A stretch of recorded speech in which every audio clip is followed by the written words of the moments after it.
दोस्तों, जैसे जैसे टेक्नोलॉजी बढ़ती जा रही है वैसे वैसे क्राइम के अपने तरीके भी बढ़ते जा रहे हैं। सोशल मीडिया पर भी चीज़ें सुरक्षित नहीं हैं, लेकिन उसके बावजूद भी काम तो करना है। साइबर क्राइम इतने ज़्यादा बढ़ रहे हैं कि हम समझ नहीं पाते और क्राइम हो जाता है।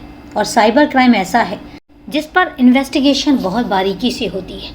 आज की कहानी भी कुछ सोशल मीडिया से रिलेटेड ही है। तो हम कहानी शुरू करें उससे पहले नमस्कार दोस्तों, मैं एडवोकेट आरटी आपका चैनल पर स्वागत करती हूँ और उम्मीद करती हूँ कि आप सब लोग स्वस्थ होंगे, सुरक्षित होंगे। दोस्तों, कहानी में आगे बढ़ें उससे पहले अगर आप अपने इस परिवार में नए हैं या अभी तक आपने चैनल को सब्सक्राइब नहीं किया है तो सबसे पहले आप चैनल को सब्सक्राइब कर लीजिए और इसके साथ ही बेल आइकन प्रेस करना ना भूलें फर्दर नोटिफिकेशन के लिए। और इसके साथ ही कहानी में लास्ट तक बने रहें और कहानी के बारे में आपकी क्या राय है वो भी कमेंट करके ज़रूर बताएं। और हाँ, एक बात ज़रूर, आज आपके कमेंट्स के जवाब दिए जाएंगे, सिलसिलेवार दिए जाएंगे। तो थोड़ा सा समय का अभाव है, अगर मैं किसी दिन कमेंट के जवाब ना दे पाऊँ तो मुझे माफ़ कीजिएगा, लेकिन आप कमेंट करना मत भूलिएगा। तो चले दोस्तों, अब आपका समय नहीं लेते और आज की कहानी पर चलते हैं। तारा सिंह ने दूसरे पड़ोसियों की मदद से दरवाजे का ताला तोड़ा। वो जैसे ही घर के भीतर घुसे उन्होंने एक कमरे में जॉली के खून से लथपथ पाया। लोगों ने तुरंत नज़दीकी आमा शिवनी पुलिस थाने में इत्तला कर दी। थोड़ी देर में ही एसएचओ दीपक पासवान अपनी टीम के साथ वहां पहुंच गए। वहां का दृश्य देखते ही वह समझ गए कि जॉली सिंह की निर्मम हत्या की गई है। एसएचओ पासवान ने इसकी जानकारी एसपी संतोष सिंह एवं एएसपी सुरेश ध्रुव को दे दी। घटना चूंकि पुलिस कांस्टेबल की पत्नी की थी, इसलिए दीपक पासवान ने तुरंत नक्सलियों के गढ़ सुकमा में डॉग हैंडलर के पद पर तैनात जॉली सिंह के पति शिशुपाल सिंह को भी घटना की जानकारी दे दी। छत्तीसगढ़ की राजधानी रायपुर में स्थित आमा शिवनी पुलिस कॉलोनी में रहने वाली जॉली सिंह रोजाना की तरह फेसबुक पेज पर अपने हाल के रील पर आए कमेंट्स पढ़ने लगी। कई कमेंट्स पर तेजी से उंगलियां सरकाती चली गई, किंतु एक कमेंट पर वह अटक गई। उसे 2-3 बार पढ़ डाला। कमेंट ही कुछ ऐसा था कि उसे बार बार पढ़ने का मन कर रहा था। हेलो, आपने जो रील बनाई है मुझे बहुत अच्छी लगी। आपने तो कमाल कर दिया, मैंने ऐसा कभी देखा ही नहीं, इसकी कल्पना तक नहीं की। सचमुच वंडरफुल, आप यह कैसे कर लेती हैं? यह देख के मैं तो मंत्रमुग्ध हो जाता हूँ। सच कहता हूँ जॉली जी, आप जैसा इस दुनिया में शायद ही कोई हो। इसे पढ़ती हुई वह मन ही मन खुश हो रही थी। कमेंट लिखने वाले का नाम जय सिंह था और जॉली का सरनेम भी सिंह होने के कारण उसने भावनात्मक जुड़ाव महसूस किया और तुरंत कमेंट को लाइक करते हुए लिखा, वेलकम। महज एक शब्द से जय और जॉली के बीच परिचय का संवाद दरवाज़ा खोल कर चला गया और जल्द ही दोनों सोशल मीडिया पर बातें शेयर करने लगे। एक दिन जय सिंह ने लिखा, मैडम, अगर आप बुरा न माने तो एक बात कहूँ। ज़रूर, आप तो मेरे वेल विशर हैं। इस पर जय सिंह ने अपने दिल की बात लिख डाली। आपको मेरी प्रोफाइल और पोस्ट से पता ही चल गया होगा कि मैं माया नगरी मुंबई में रहता हूँ। यहाँ का वातावरण भी आप समझ सकती हैं, कितना खुलापन है, मगर आप छत्तीसगढ़ के रायपुर में रहकर भी कुछ कम एडवांस नहीं हैं। खुले विचार हैं, आज़ाद ख्याल रखती हैं, एडवांस है। इस मैसेज का जवाब देने से जॉली खुद को नहीं रोक पाई। उसने लिख डाला, अरे आजकल तो पूरा देश रील और इंस्टाग्राम का दीवाना बन चुका है। कल जो टिकटॉक पर थे आज रील बनाने लगे हैं। देखिए ना, 1.5 मिनट की रील क्या कमाल करती है। मैं तो चाहती हूँ कि उसका टाइम और बढ़ा दिया जाए। तुरंत जवाब मैसेज आ गया, अच्छा, बहुत जानकारी रखती हैं रील के बारे में आप। क्या मुझे आपका मोबाइल नंबर मिल सकता है? उसने झिझकते हुए कहा। हाँ, क्यों नहीं। इसी मैसेज के साथ जॉली सिंह ने अपना मोबाइल नंबर भी टाइप कर दिया और थोड़ी ही देर में जय सिंह ने मोबाइल पर कॉल कर दी। जॉली ने फ़ोन रिसीव किया तो दूसरी ओर से मधुर आवाज़ आई, जी मैं जय सिंह बोल रहा हूँ। जी, और मैं रायपुर से जॉली सिंह बोल रही हूँ। जॉली भी अपनी आवाज़ में शहद घोलते हुए बोली, मैडम, मैं एक बार फिर कहूँगा, आप कहाँ छत्तीसगढ़ में हो? आप फेसबुक पर जो रील बनाती हैं उसे देखकर कम से कम मैं तो आपका प्रशंसक ही नहीं, एक ज़बरदस्त मुरीद बन गया हूँ। क्यों, ऐसा क्या खास है मेरी रील में? मैं भी तो ज़रा सुनूं। जॉली सिंह हंसते हुए बोली।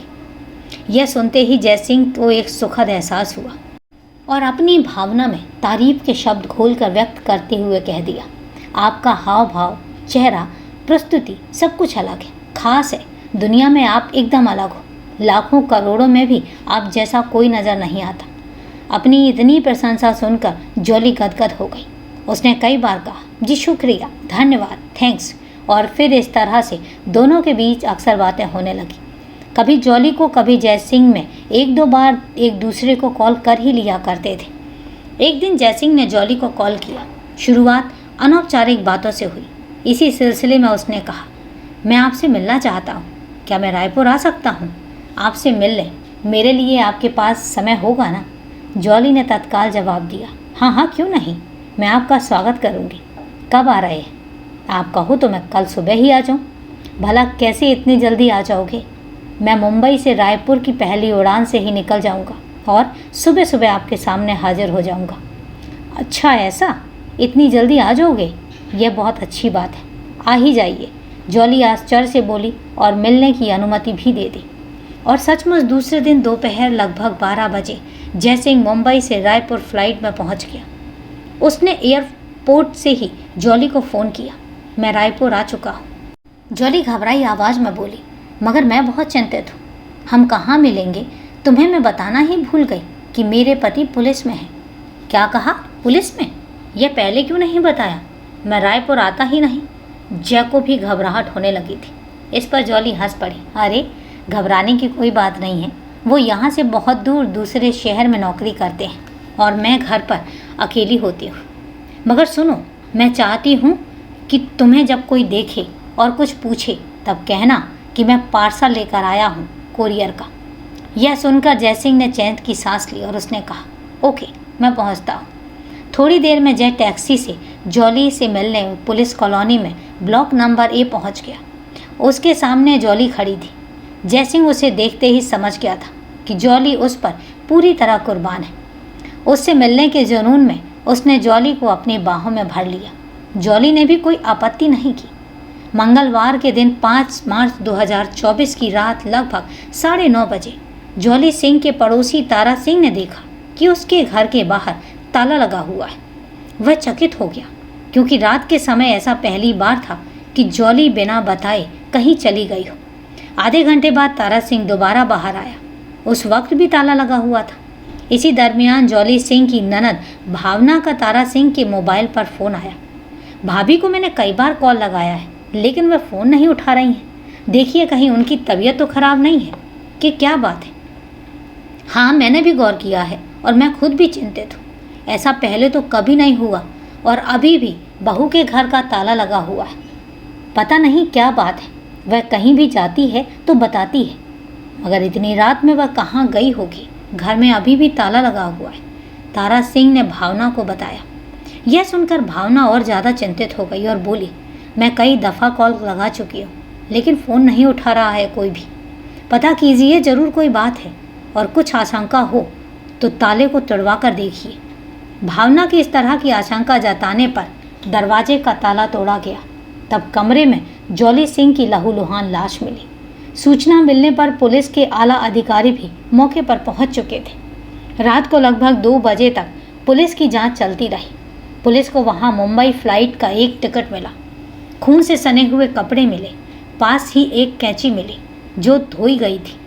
पुलिस ने घटनास्थल की जरूरी कार्यवाही पूरी करने के बाद जॉली सिंह के शव को पोस्टमार्टम के लिए अस्पताल भेज दिया। अगले रोज राजधानी रायपुर की अखबारों में जॉली सिंह हत्याकांड की खबर प्रकाशित हुई। जॉली सिंह की संदिग्धावस्था में लाश मिलने की सुर्खियां थी और यह भी लिखा गया कि उसके पति शिशुपाल सिंह पुलिस आरक्षक हैं और दोनों अलग अलग रहते थे। इस बात की चर्चा के साथ साथ अटकलें लगाई जाने लगी कि आखिर जॉली सिंह का शव मकान के भीतर कैसे मिला, दरवाजे पर ताला किसने लगाया। एसएचओ दीपक पासवान ने जॉली सिंह हत्याकांड में भादंवी की धारा 302 के तहत मामला दर्ज कर जांच शुरू कर दी। एसपी संतोष सिंह ने घटनास्थल का दौरा किया तो पुलिस टीम को जांच कर जल्द से जल्द आरोपियों को पकड़ने के निर्देश दे दिए। जॉली सिंह के बारे में पुलिस ने तमाम जानकारियां जुटाई। उसकी मां सुलोचना देवी ने बताया कि जॉली सिंह और शिशुपाल सिंह का विवाह 2012 में हुआ था। शिशुपाल पुलिस की नौकरी में है और उन्होंने यह भी बताया कि पिछले कुछ समय से बेटी और दामाद के संबंधों में कड़वाहट घुली हुई थी। दोनों अलग अलग रहते थे, तलाक लेना चाहते थे। तलाक नहीं हुआ तो शिशुपाल सिंह हर महीने 10,000 रुपये भी जॉली के खर्चे को दे दिया करते थे। जॉली की मौत पर उसके पिता सूरज सिंह भी काफ़ी आहत हो गए थे। उन्होंने पोस्टमार्टम किए जाने वाले अस्पताल पर भी नाराज़गी दिखाई। उन्होंने पुलिस जांच टीम को गुस्से में कहा, हमें यहाँ के पोस्टमार्टम पर विश्वास नहीं है, कहीं अन्य पोस्टमार्टम होना चाहिए। घटना की संवेदनशीलता को देखते हुए एसपी ने एसएचओ दीपक पासवान के नेतृत्व में टीम बनाई, जिसमें साइबर क्राइम के योग्य अधिकारियों को शामिल किया गया। एसपी संतोष सिंह ने सभी के साथ मीटिंग करके 7 दिनों के भीतर इस मामले का खुलासा करने के सख्त निर्देश दिए। एसपी संतोष सिंह के निर्देश के बाद मृतका के पति शिशुपाल सिंह को थाने बुलवाया गया और उससे लगभग 5 घंटे तक लंबी पूछताछ की गई। उसने पुलिस द्वारा पूछे गए सभी सवालों का सहजता के साथ जवाब दिया, किंतु जब यह पूछा गया कि क्या उसका मुंबई आना जाना होता है, तब वह चौंक गया और बोला, नहीं सर, मेरा मुंबई से भला क्या नाता जो वहाँ आना जाना होगा। हमें घटना स्थल पर रायपुर से मुंबई की फ़्लाइट की एक टिकट मिली है, पुलिस ने बताया। तो फिर पता कीजिए कि टिकट किसके नाम है, शिशुपाल तुरंत बोला। इसका मतलब जॉली के हत्यारे का संबंध इस टिकट से है। पुलिस ने जब इस बारे में तहकीकात की तो पता चला कि यह टिकट जय सिंह नामक व्यक्ति ने खरीदी थी।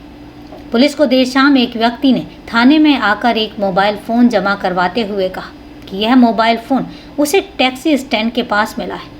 वह मोबाइल साइबर टीम को सौंप दिया गया। पुलिस यह जानकर चौंक गई क्योंकि मोबाइल मृतका जॉली सिंह का था। पुलिस को मोबाइल की कॉल हिस्ट्री की जांच के बाद जॉली सिंह की हत्या में जय सिंह नामक व्यक्ति के हाथ होने का संदेह और मजबूत हो चुका था। तत्काल पुलिस की एक टीम मुंबई भेजी गई। पुलिस ने जय सिंह की फ़्लाइट टिकट के आधार पर उसका पता ठिकाना ढूंढ लिया।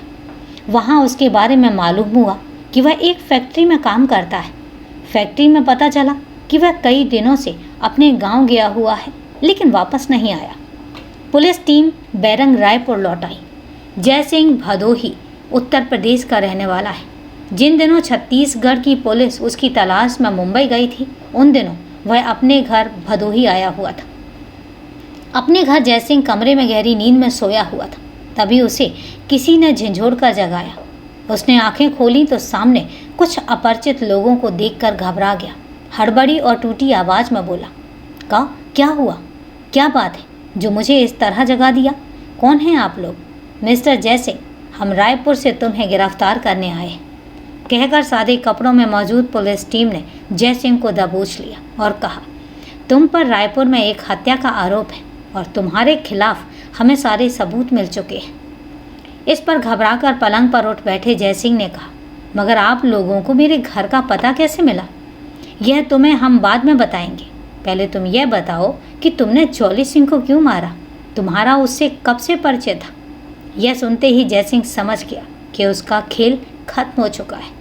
वह टूट गया और सब कुछ बताने को तैयार हो गया।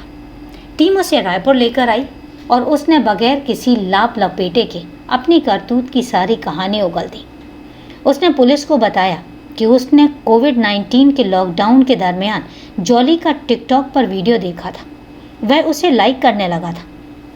अचानक जुलाई में उसका वीडियो देखना बंद हो गया। दोस्तों से मालूम हुआ कि भारत सरकार ने टिकटॉक को बैन कर दिया है। उसे बहुत निराशा हुई। वह सोशल साइट पर जॉली के छोटे छोटे वीडियो ढूंढने लगा और इसी क्रम में उसे सितंबर 2020 में फेसबुक और इंस्टाग्राम पर छोटे रील्स मिले जो मात्र 15 सेकंड के थे। उस पर सर्च किया, तब जॉली का वीडियो वहाँ मिल गया। उसने समझ लिया कि उसकी किस्मत अच्छी है जो जॉली का वीडियो मिल गया।